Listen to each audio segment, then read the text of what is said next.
been frozen out. Facing an extinction level event. We don't fight this fight right now, you're not going to have black-owned media.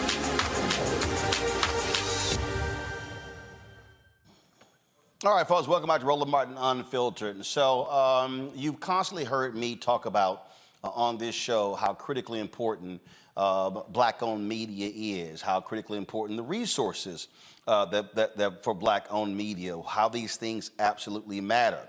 And one of the things that we've seen how some companies have stepped up when we in the Black-Owned Media Collective began to make these issues known in the wake of the death of George Floyd. And just so you can understand when I talk about how significant this is and how this has been going on for quite some time. John H. Johnson and the leaders of Essence Magazine, they were talking about this stuff 30, 40 years ago. In fact, 23 years ago, when the New York Times did a story on the sale of BET, I want you to read this here. Okay, go to my iPad. It says, this is dealing with BET and Viacom. The two companies are betting they will be able to increase the advertiser revenue at Black entertainment television, which reaches 62.4 million homes. But where, in Mr. Karmazin's view, as Merrill Karmazin, who was the then CEO of Viacom, the network has had a tough time getting the ad revenue that its audience merits. Blacks represent 13% of the population, but capture just 1% of advertising spending, according to Christopher Dixon, USB Warburg's entertainment and media analyst. Now, Mr. Karmazin said the sales staff could say to advertisers, how can you justify these lower rates other than discrimination? And obviously, you don't want to discriminate. BET has been getting its prices up, but we think we can accelerate the process. Now, if you read Brett Pulley's book, BET and the $1 Billion Bet, the unauthorized biography of Bob Johnson and BET, you read that particular book, he writes in that book that BET was getting, when it was black-owned, it was getting $1,500 for a 30-second ad. When it was, and what MTV was getting was $8,000 for the same 30-second ad. That's what Mel Karmazin was talking about. And he was like, when Mel Karmazin and Sumner Redstone saw what BET was getting, they were shocked. They were trying to figure out, how is BET a similar size of a company with MTV, yet MTV was getting $8,000 and BET was getting $1,500. My frat brother Todd Brown, who worked at Ebony, it talked about how Ebony was getting $20,000 for a full-page ad, yet Esquire, a smaller magazine, was getting upwards of $200,000 for the exact same ad. And so I'm talking about even these black-owned media companies, how we may actually get some advertising, but then what then happens when we don't get any advertising? So even when we do get the advertising, we're actually getting less money than white media. So when a lot of y'all out here talk about, man, we need black media for this, and we need black media for that, we need black-owned media doing this and doing that, this is real simple. We can't do any of that because we can't hire the additional people, because we don't have the additional revenue to hire the additional people. Then what the ad agencies and the brands then do, oh, you can't reach more people. Well, guess what? I can't reach more people because I can't market myself and take out billboards and digital ads and sponsor events because I have smaller revenue. Do y'all understand how this particular game is played?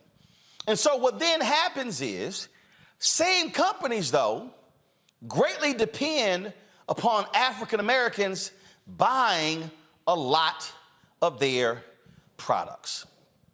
And so when we were talking about these issues, we were talking about, again, what's being done. And I remember, because I saw some Pepsi ads, I think it was in the BET Awards. This is 2021. So what happened was I sent this tweet to one of the black board members at PepsiCo. Darren Walker is the president of the Ford Foundation. Great brother who's doing some amazing things there. And so here's the tweet.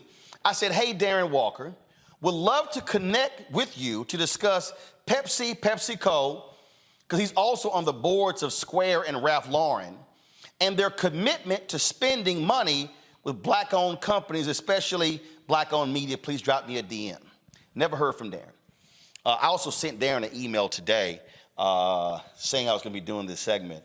And again, Darren's a good brother. But here's what happened. I got an email immediately from John Banner.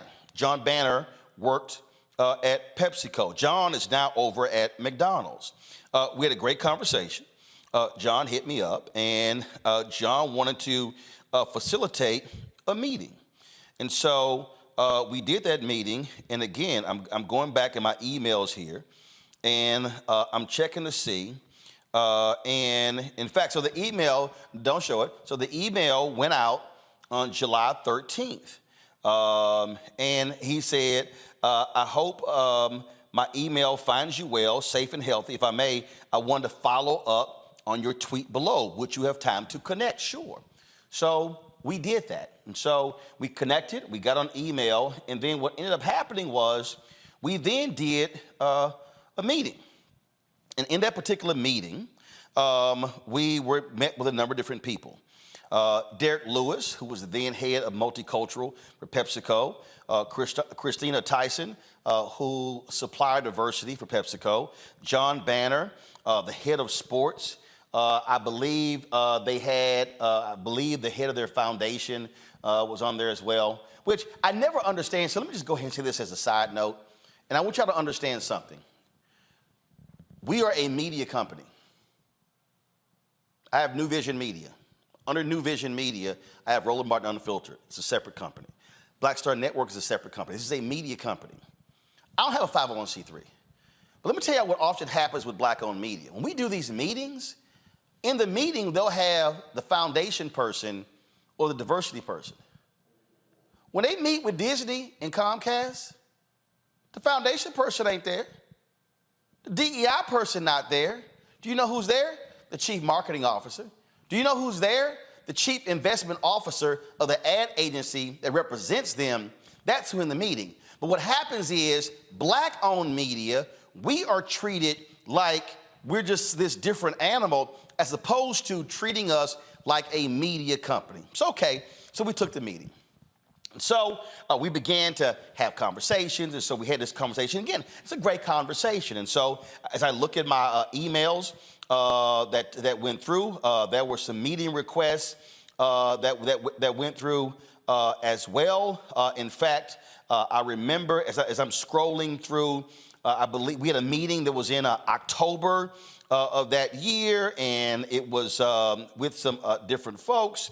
And I remember John said, Roland, thanks so much for following up. Hope all is well. We would very much like to connect with you and your team to discuss our efforts to support the black community and specifically black-owned media. Susan will work to gather the correct members of the PepsiCo team. Let us know who she should coordinate with. Many thanks and looking forward. So we did that. We chatted with them, did all sort of things, and then we actually had the meeting. So then we had the meetings. Okay, so then all of a sudden, those things happen. Then nothing happens. So now understand, Urban Edge Networks, Hardy Pelt, Todd Brown, they handle third-party sales for us.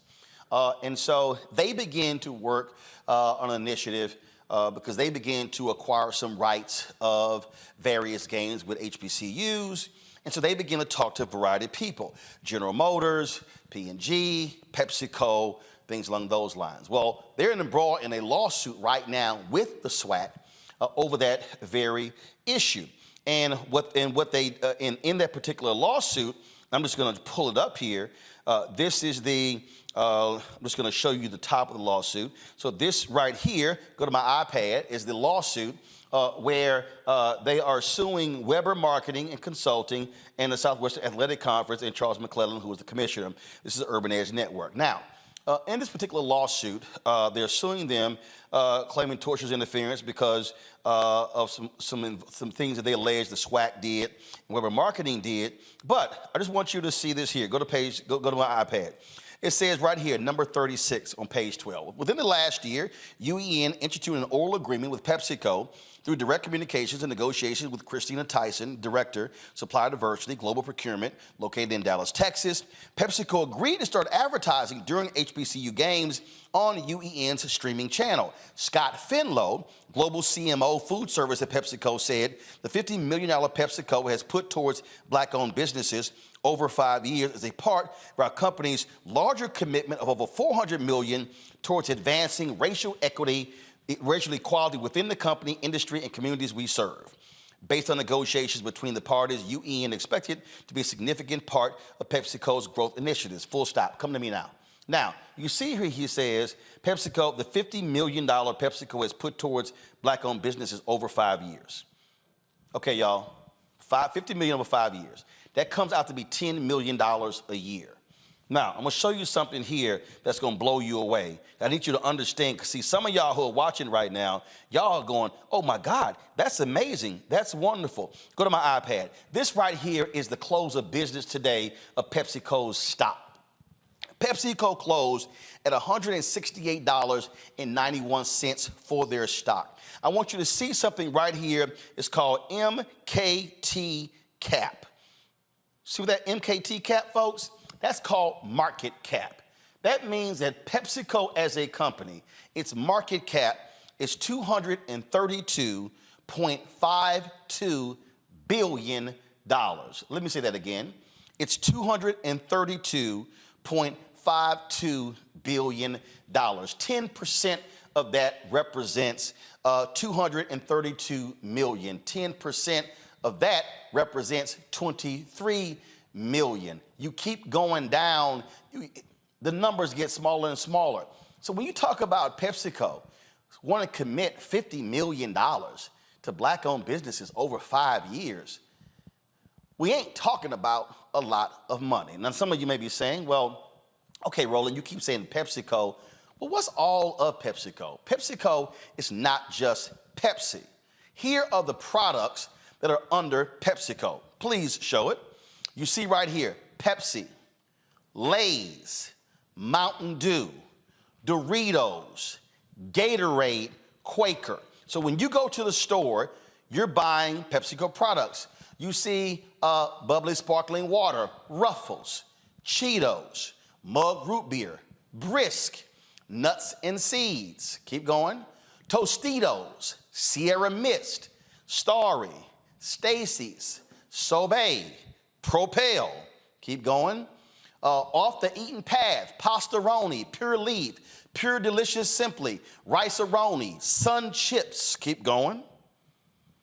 Frito-Lay, Jack Links, The Walking Taco, Al Valle, Aquafina, Aunt Jemima, Baconettes, Bear, Boat 24, Cap'n Crunch, Chester's, Cracker Jack, Dole. Keep going. Driftwell, Evolve, Fritos, Fruit Leaf, Funyuns, Gamesa. Keep going. Grandma's, those are the Grandma's cookies there. Health Warrior, Hilo Life, Life Water, Lipton, Luza, Manzanita Soul, Maui Style, Miss Vicky's, Mother's, Munchies, Munchos, Muscle Milk, NATO Chips, Near East, Ocean Spray, Popcorners, Red Rock Deli, Rockstar, Rolled Gold, Sabritas, Sabritones, Santitas, Neon Zebra. Hope I'm pronouncing those correctly. Let's see here. Nut Harvest, Smart Food, Spitz, Soul Boost, Tazo. They have a deal with Starbucks with some of their coffees. Variety Packs, Yat Chat. Is that it? Now, if I go through that, I'm thinking about those pretzels I bought, Gatorade I bought. I love the love the chili cheese Frito-Lay. I'm thinking of Funyuns. My family love Funyuns. I can go. I eat oatmeal, quick oatmeal. So it's a ton of those products that I bought. It's a ton of those products that black people buy. So now you have to ask the question, all right, PepsiCo, are you spending fair share with African Americans? What's your spending on black-owned media? So earlier, I sent an email to several of the board members. I sent an email to some others as well, because I wanted to know that. And first of all, let me just show you here. So this here is the, I'm going to show you first, leadership. So this is the leadership of PepsiCo right here. So you see their chairman and CEO. Go to my iPad. You see the other executives. You see Tina Bagalki, who is the Global Chief Diversity and Equity and Inclusion Officer.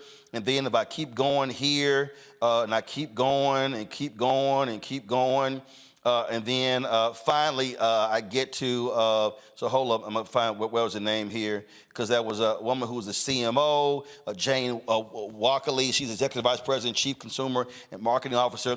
Then I get to the brother, Stephen Williams. He's the Chief Executive Officer, PepsiCo Foods. So of their executive leadership, there's only one African American.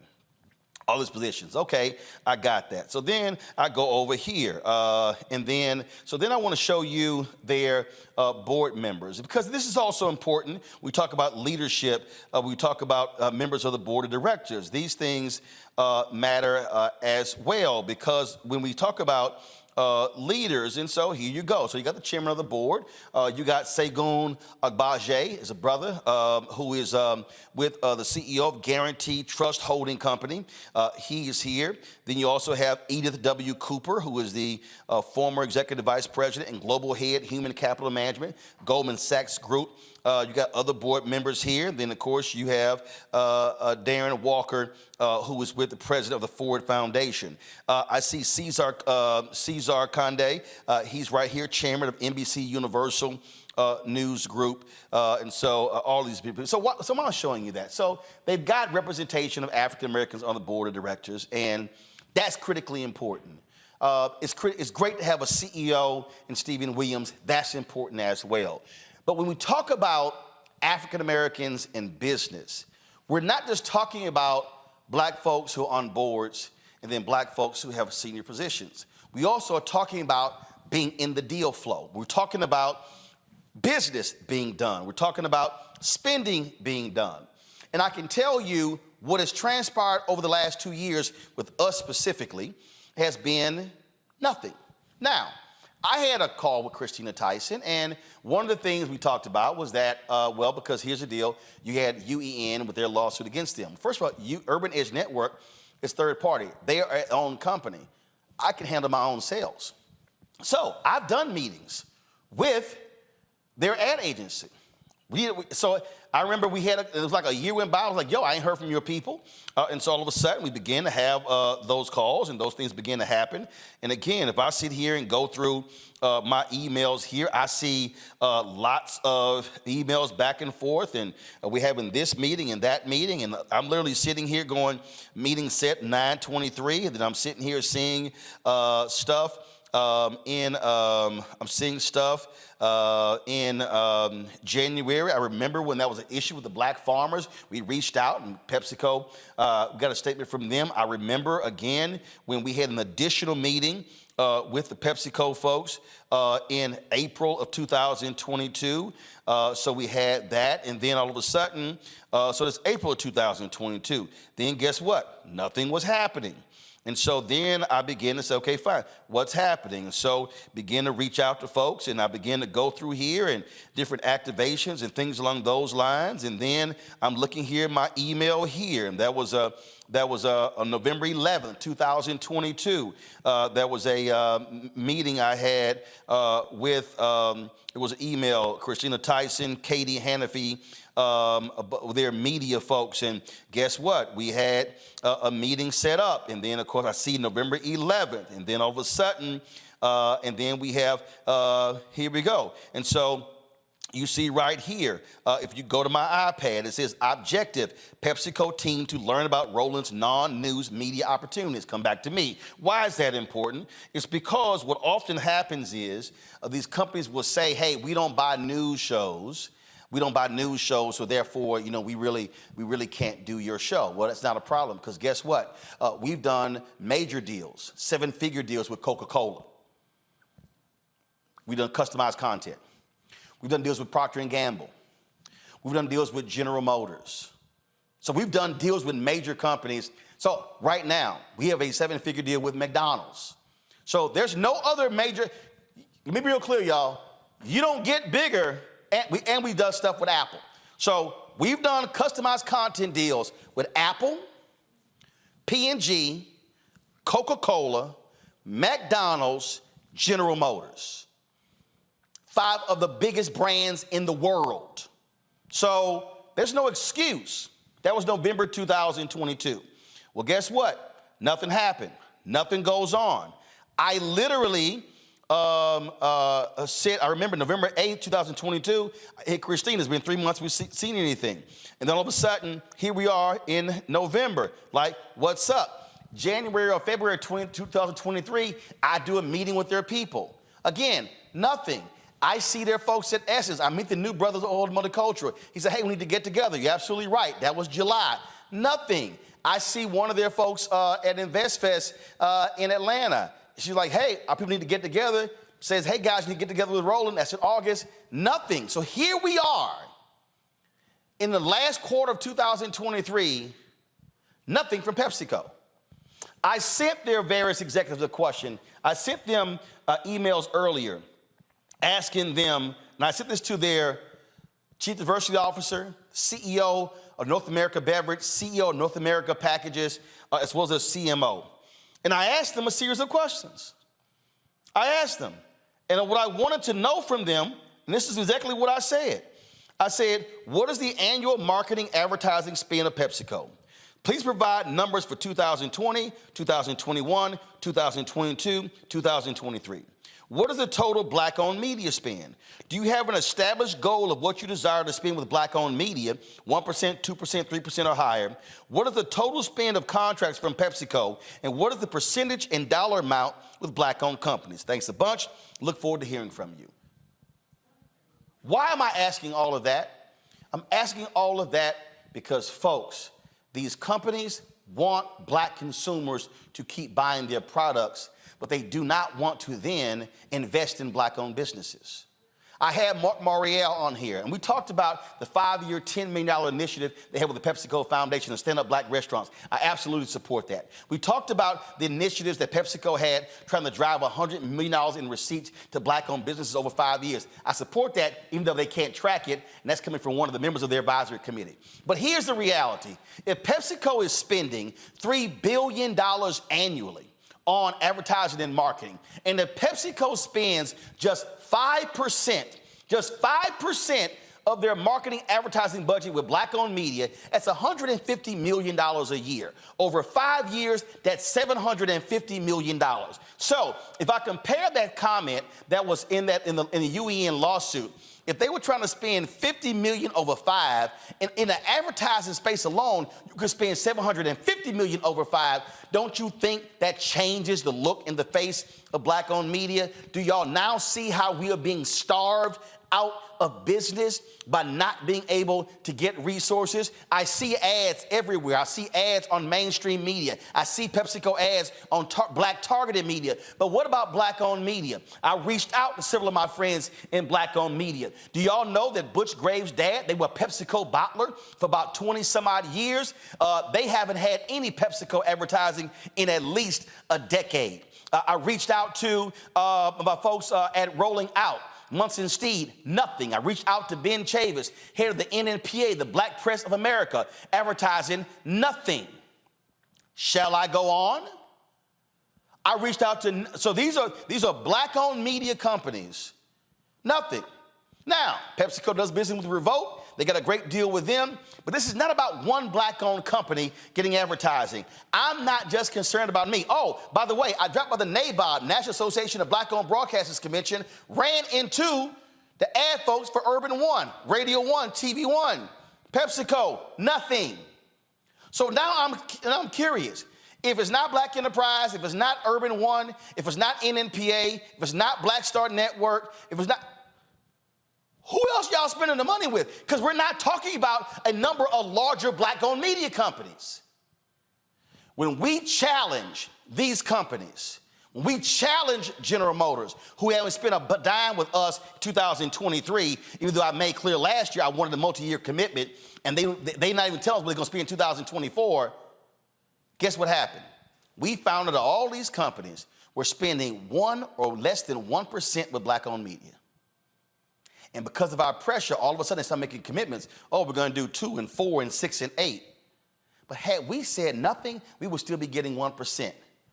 So if y'all want to know why Black-owned media is small, do you want to know why Black people can't contribute more money to HBCUs? If you want to know why we can't buy our own tables at the NAACP, the National Urban League Convention, you want to know why we can't contribute to Congressman Jim Clyburn's campaign or other CBC members or anybody else? It's because Black-owned media and Black business overall are literally being frozen out of the economic pot in this country. They are feeding us a crumb and trying to convince us it's a meal. Hell, PepsiCo not even feeding us with their chips and their drinks. We literally are getting nothing. And so you as the Black consumer do understand they want you to keep buying their products. They want you to keep spending, but they do not want to spend with Black-owned media. Now, I told PepsiCo, I'm going to give y'all time. I'm going to give y'all time. I think 2.5 years is long enough. And I said, I'm doing this show. We don't get to where we are if Black folks remain quiet. Operation Breadbasket was not about that. Reverend Leon Sullivan was not about that.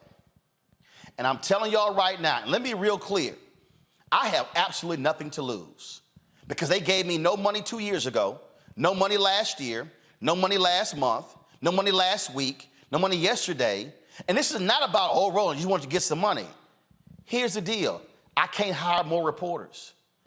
Do y'all know I would love to have 1 or 2 reporters whose sole job is to cover the 58 members of the Congressional Black Caucus? I can't afford it because then we can't get the advertising. But you know what I see? When I go to CBCF, I see all these companies spending money on parties. But are you supporting the Black-owned companies who are doing the work the other 364 days a week? What I'm trying to get everybody listening to understand is that we are never going to have robust Black-owned businesses as long as corporate America, these major brands, and the ad agencies are freezing us out of the $322 billion being spent annually. You are the consumer. There are at least 8 or 10. Go through them real quick. So I spend money. Roland Martin spends his own money on Lay's, on Gatorade, on Quaker Oats, on Ruffles, on Cheetos, for my nieces and my other family members. That means that I, as an individual, am literally spending more money on an annual basis than what PepsiCo is spending with me and 5 other Black-owned media outlets. That literally makes no sense for a company with a $232 billion market cap. Scott Bolden, nothing changes if we stay silent. And people tell me, man, why you got to call these companies out? We did the right thing, Scott. We had the meetings. We put the presentations together. We showed capacity. We showed what we can do. We showed other clients that we've done it with. And they still literally ignore us. Those numbers are incredible because we know that Black America is one of the largest group of consumers in the country. I think it's $1 trillion or $3 trillion or no. It's 1.3 trillion. In 5 years, it's going to be 1.7 trillion. Go ahead. Close enough. It makes the case. But you know, Roland, as I listen to your report, I'm sitting there thinking there's a lot of arrogance on the part of these companies. Yep. Because we don't make them spend with Black media because they almost presume that Black America as consumers and big consumers, they're going to buy our products anyway. They're not going to listen to this particular show and say, I'm going to stop buying those products, because Black people have gotten comfortable being in that consumer space. So on one hand, you're absolutely right. Anybody listening to your report would say, I agree with you. That's outrageous. Then as a strategist and as a lawyer, I would say, okay, so what's our leverage point?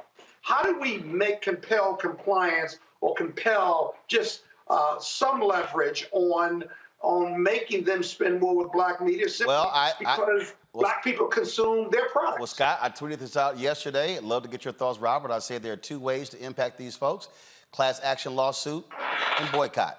If they don't want to do business with us, Dr. King literally told us this on April 3rd, 1968, that we must redistribute the pain. Robert?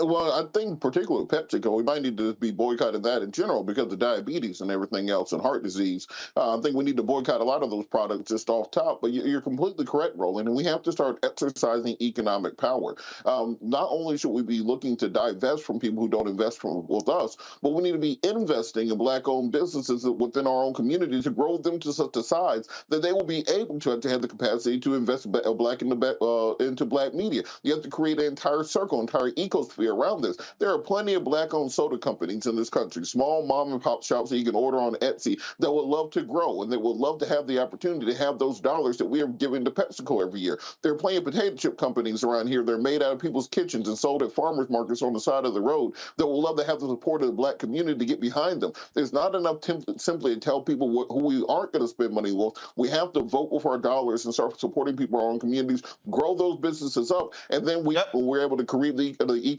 system where we can support ourselves. Go to my iPad. Rebecca, you get the final comment here. This is what Dr. King told us in his mountaintop speech, because too many of us focus on the mountaintop part, not what he said above. He said, we don't have to argue with anybody. We don't have to curse and go around acting bad with our words. We don't need any bricks and bottles. We don't need any Molotov cocktails. We just need to go around to these stores, into these massive industries in our country and say, God sent us by here to say to you that you're not treating his children right. And we've come by here to ask you to make the first item on your agenda fair treatment where God's children are concerned. Now, if you are not prepared to do that, we do have an agenda that we must follow, and our agenda calls for withdrawing economic support from you. Rebecca? You know what, Roland? I'm thinking about in 2017 when PepsiCo decided to run an ad featuring a Black Lives Matter type rally, and it starred Kendall Jenner breaking up the crowd in the rally and bringing peace because she was drinking a can of Pepsi. And as far as I know, I never heard of that particular agency that decided that was a good idea to run that type of ad. I haven't heard that PepsiCo fired that agency and decided to actually work with inclusive agencies that would have known that wasn't a good idea. So I would say that PepsiCo has a history, and they need to prove that they care about their consumers, that they care about their Black consumers, and not just keep doing business as usual, because it simply isn't working. My last point here, I need Black board members to also be far more aggressive. Yeah. Being on the board is not just you collecting a check or getting stock options. It's you being a voice there. John H. Johnson and Earl Graves and others did not fight to increase more Black people on boards of directors for those African Americans to get paid while other Black folks do not. There's a collective call that you must be involved with, and Dr. King in that same speech talked about when we as Black people move as a collective. And so, PepsiCo, I would love to hear from you. So would Black Enterprise, so would Urban One, so would the NNPA, so would Rolling Out, so would other Black-owned media. But let me be perfectly clear. Do not think for a second that I'm going to stop just with PepsiCo. I'm going to use this platform and use this voice to call out ad agencies and companies by name who refuse to do business with us. Dr. King made it perfectly clear that's what we're supposed to do, and I can guarantee you I'm not going to stop. Joining me right now is South Carolina Congressman Jim Clyburn. Glad to have him on the show. Congressman, before we talk about the House deal, I do have to ask you what I just talked about. Look, you met your late wife, Emily, in jail. You were out there fighting a good fight for civil rights and economic inclusion. How shameful is it that here we sit, look, you're 83 years old, I'm 54, turned 55 in November, here we sit in 2023, and we literally are still talking about trying to get more than 0.5% 0.1% or 1% of these companies that do business in our community, but then don't want to do business with us, like PepsiCo? Well, I want to thank you very much for your approach to this, Roland. You are raising an issue, as you said in your presentation. It's not new. You've quoted pretty extensively from Dr. King, who raised these issues way back in the 60s. He talked about being able to sit down at a lunch counter, but being able to purchase the hamburger or whatever you're sitting down there for. That said to me way back then that our focus had to be more than the social side. The economics of this is very, very important. I want you to be able to support the Congressional Black Caucus, its foundation, its institute, its PAC, and its members. And as you said, you do that when you are able to get a good return on the investment you've made in Black Star and the investment you continue to make. And the only way that can be done is for those products that we consume, the manufacturer of those products, to be spending equitably in the African American community. Now, I use that word equitably because that's the word I want to use. I'm not talking about equality here. I'm talking about equity. And that's what we have to focus on. That's it. That's it. Equity. That's it. You're absolutely right. And that's and the thing here, Congressman, look, people need to understand, you and I talk about this on the federal level. The federal government spends $1 billion on advertising, and the same thing as well. When President Joe Biden talked about last year increasing Black contracts, you and I talked about it as well. So for everybody to understand, I'm talking about increasing Black-owned bid contracts in the government, in the private sector, all over, and it's ridiculous when we look at these small, paltry numbers, and that's why during COVID, 41% of Black-owned businesses went out of business, because out of 2.6 million Black-owned businesses, 2.5 million had just one employee. And people talk about access to capital. Here's the deal. I don't have any debt. I have no debt. I don't owe anybody. So I don't need access to capital. I need contracts. If I get contracts, I now got capital. Absolutely. And that's how money turns over. In the African American community, it's got to get there first. Yep. You can't turn it over 4, 5, 6, or even 7 times unless it gets there in the beginning. And when it doesn't get there, there's nothing to turn over. And so all of the businesses that we have in the African American community, from private to public, they rely upon these dollars getting into the pipeline to begin with. And that's where we are lacking tremendously. And we in the Congressional Black Caucus Institute are beginning to focus a little more on that. And I think you're going to see much more focus in the not too distant future. Absolutely. Because we've got to. Absolutely. And look, when I met with the Senate Democrats, I told them they need to be having a congressional hearing calling these ad agencies to the meeting. And I'm talking about Dentsu, Group M, WPP, all of them, to question them on their lack of advertising. Because I'm telling you, we're getting screwed by these agencies. But the brands, I told them, it's your money you're sending them. So y'all should be doing more as well. And so we're definitely going to continue that. When you talk about blackness and what happens in Black culture, we're about covering these things that matter to us, speaking to our issues and concerns. This is a genuine people-powered movement. There's a lot of stuff that we're not getting. You get it, and you spread the word. We wish to plead our own cause. Too long have others spoken for us. We cannot tell our own story if we can't pay for it. This is about covering us. Invest in Black-owned media. Your dollars matter. We don't have to keep asking them to cover our stuff. So please support us in what we do, folks. We want to hit 2,000 people, $50 this month, raise $100,000. We're behind 100,000, so we want to hit that. Y'all money makes this possible. Checks and money orders go to P.O. Box 57196, Washington, D.C. 20037-0196. The Cash App is $RM Unfiltered. PayPal is R Martin Unfiltered. Venmo is RM Unfiltered.